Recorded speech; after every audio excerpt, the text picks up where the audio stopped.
اعوذ باللہ من الشیطان الرجیم بسم اللہ الرحمن الرحیم الصلاۃ والسلام علیکہ یا سیدی یا رسول اللہ وعلی آلک و صحابک یا سیدی یا حبیب اللہ۔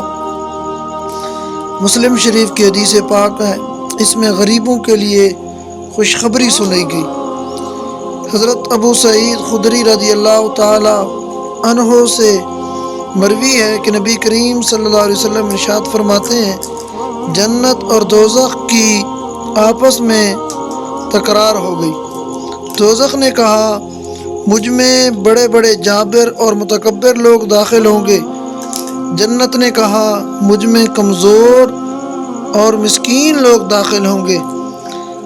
اللہ تبارک و تعالی نے ان کے درمیان فیصلہ فرمایا، اے جنت تو میری رحمت ہے، میں تیرے ذریعے جس پر چاہتا ہوں رحم کرتا ہوں۔